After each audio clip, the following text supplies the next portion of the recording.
I ate healthy breakfast and lunch, so I deserve a comforting, not so healthy dinner. Have you told yourself such sentence? Because I did, and that was happening many times. And this cycle stopped only when I truly admitted that I was lying to myself. In this video, I'm going to show you the problem of lying to yourself about food and how can you actually solve this. By the way, if you are new here, my name is Jolanta and I make videos about potato chips addiction. And if my weird Polish accent was not super clear, I'll say it again: potato chips addiction.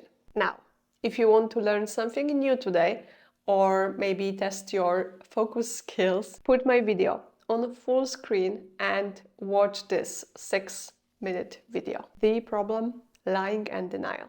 The average adult tells between 0.59 to 1.56 lies per day. This basket full of processed food? No, this is not my dinner. These are just snacks for the whole month. I have high cholesterol.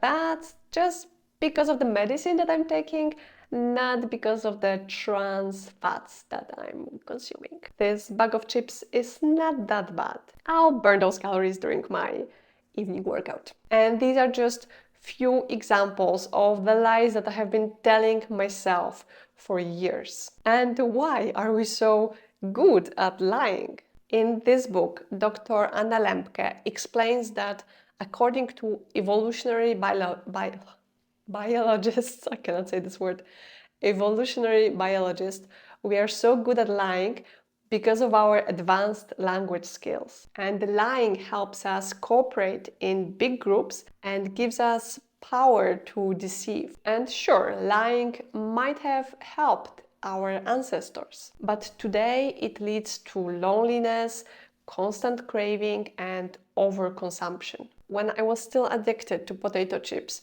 the only thing that I was thinking about after a long, stressful day at the office was to sit on my sofa, watch Stranger Things, and eat my favorite bag of chips with some sweets and some highly processed dinner. Eating alone and being ashamed of my boyfriend to see me like this.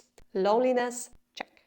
On my way from the office, I was already planning which chips I would buy and what sweets will go well with it. Craving, check.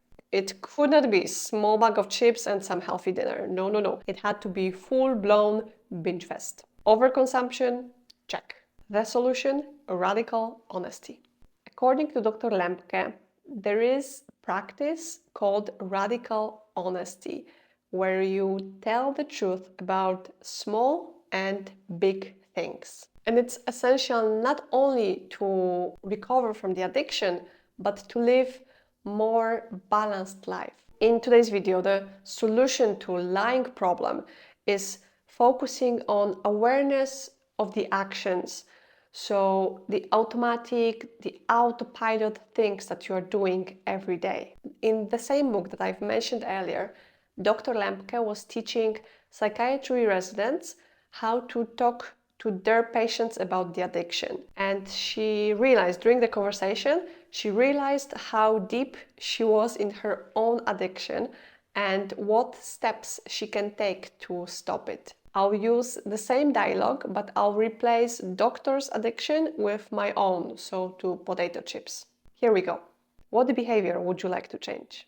Every evening after work, I eat a bag of chips and some junk food, and it hurts my stomach and I'm gaining weight. I would like to change that. Why do you want to make that change? I know there are much more interesting things to do every evening, such as hobbies or sports, and I don't feel good in my body after such binge eating sessions. Those sound like a good reason. What would you be giving up if you stopped this behavior? I would be giving up pleasure I get from eating delicious foods. I love the escape, but that feeling is not as important as having a healthy body and some interests and hobbies. What is one step you can take to change that behavior? I can stop eating chips. This is my favorite food and it triggers all the other unhealthy foods that I buy. Sounds like a good idea. And I know what you are thinking. It's not easy to just stop destructive behavior just like that. And yes, you are 100% right. But the first step is to be completely honest about it. Was I lying to myself that chips are not that unhealthy? Yes. Was I justifying my binge eating for stress relief?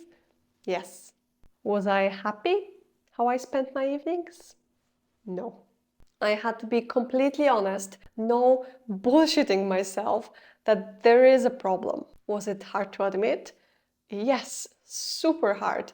But now I'm much better off when I'm not stuck in this autopilot mode. Let's go back to this specific part of the conversation. What is one step you can take to change that behavior? I can stop eating chips. This is my favorite food and it triggers other unhealthy foods that I buy.